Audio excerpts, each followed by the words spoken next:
j'ai l'occasion de prêcher dans les prisons. Et je suis aumônier à la prison de Luynes, à Aix-en-Provence.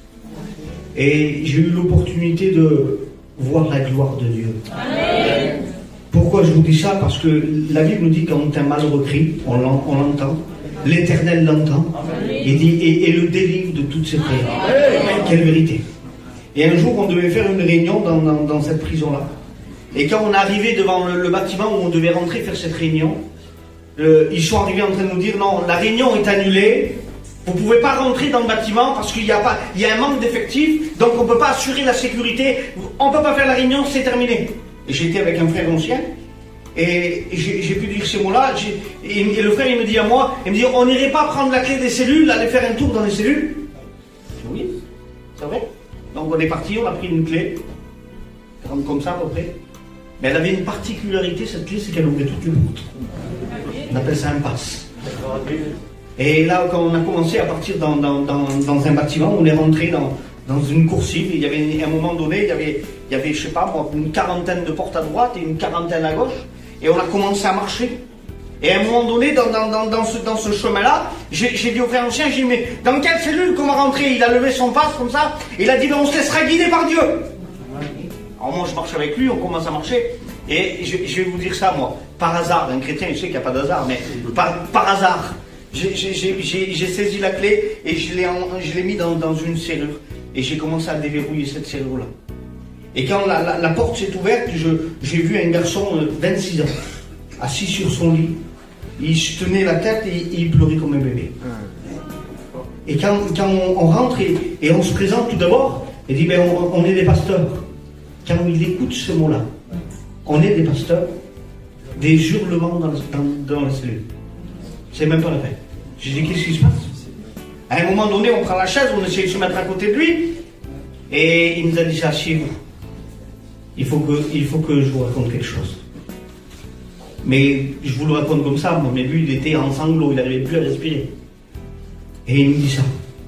Il me dit, aujourd'hui même, j'ai fait une prière à Dieu. Et il disait ces mots-là dans sa prière. Je vais t'expliquer ma prière. Il était découragé, il connaissait l'évangile, il avait entendu déjà, il n'était pas converti par les erreurs de la vie. C'est vrai, vous comprenez? Il est en prison. Et il avait dit ça. Il dit, Seigneur, si aujourd'hui tu m'envoies pas quelqu'un, je me pends dans ma cellule. Et la prière n'était pas terminée, il écoute un bruit de verrou qui est en train de se déverrouiller. Et 2 serviteurs de Dieu venaient d'arriver. Alors je répète mes mots pour que tu puisses comprendre. Quand un malheureux crie, l'Éternel l'entend et le délivre de toutes ses prières. Alors je suis béni dans mon cœur, comprends-le, je suis devant, il pleurait, lui, je pleurais plus que lui. On commence à parler avec lui, on prie le Seigneur ensemble, il est béni de la part du Seigneur, comprends-le, et il demande pardon pour sa vie. À un moment donné, on sort de la coursive, et avec le frère, c'est incroyable, on pleurait à sanglots avec lui. Et voilà que 15 jours se passent, et on dirait pas voir le garçon qu'on a vu dans telle cellule. Oui, ben on est reparti, on a appris la même clé. Et on est reparti dans le même bâtiment, même coursive. Et on a déverrouillé la même porte. Et quand j'ai déverrouillé cette porte, ce garçon n'était pas là et son nom n'était plus inscrit sur la porte. J'ai fait appeler un surveillant, j'ai dit, où c'est que le garçon de la cellule, là, il est où? Et j'ai donné son nom, ils ont des numéros, j'ai donné le numéro d'écrou, j'ai dit voilà. Et il a tapé au fichier, il y avait marqué ça, libérable. Comment libérable? J'ai dit, il y a 15 jours, ce garçon est en train de me dire qu'il venait d'être jugé à 6 ans ferme de prison. 15 jours après, je reviens, il est libérable. Oui, mais les pensées de l'homme ne sont pas celles de Dieu. Et lorsqu'on a commencé à marcher, on est parti. Et un frère, un jour, il me passe un coup de téléphone, il me dit, Romain, tu viendrais pas nous faire une réunion dans un petit patelin à côté de Pertuis? Ça s'appelle Puissance Préparade. Et j'ai dit, oui, je vais venir. Et donc, on part ensemble, et je pars avec quelques frères, avec une équipe, et on s'en va. Et quand je rentre il fallait rentrer dans un champ pour aller dans une réunion. Et au bout d'un moment, on s'est trompé de chemin. Il n'y a pas d'église dans des champs. C'est vrai? Et au bout d'un moment, on roule au moins pendant 10 minutes dans des chemins. Et on arrive dans un petit terrain, il y avait un petit chalet en bois comme ça. Et c'était un foyer qui avait mis ce petit chalet en bois à disposition pour faire des réunions. Et quand je rentre dans ce petit chalet, il n'y avait pas grand monde. Mais le garçon de la cellule, il était là. il avait donné son cœur à Dieu.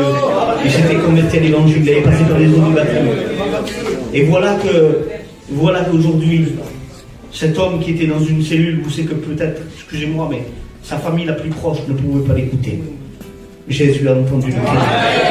Merci à Dieu. Amen. Je bénis le Seigneur parce que j'aime bien raconter cette expérience-là. On en a bien d'autres, mais j'aime bien cette expérience-là parce que bien des fois, nos pensées à nous, c'est quoi? Seigneur, tu m'écoutes pas. Et je te mets ce garçon en exemple, où c'est que personne ne pouvait l'écouter, mais comment que l'oreille de Dieu, comment elle est fine. Alléluia. Je dis en vérité, au fur et à mesure du temps que je suis un jeune prédicateur, mais au fur et à mesure du temps que je le sers, il arrive à m'espanter tout le temps. J'ai dit, Seigneur, c'est pas possible. Je vous donne un exemple, vous allez comprendre, vous êtes passé par là. Dans la famille, à un moment donné, il y a eu un décès. Et je dis, ça y est, Seigneur, comment ça se fait que tu n'as pas guéri cet homme? Ses enfants, ils allaient sonner à Dieu, c'était ma pensée à moi. À rapport du décès, tout le monde s'est converti. Mais moi, je pensais le contraire. Je dis, Seigneur, mais toi, tu connais tout.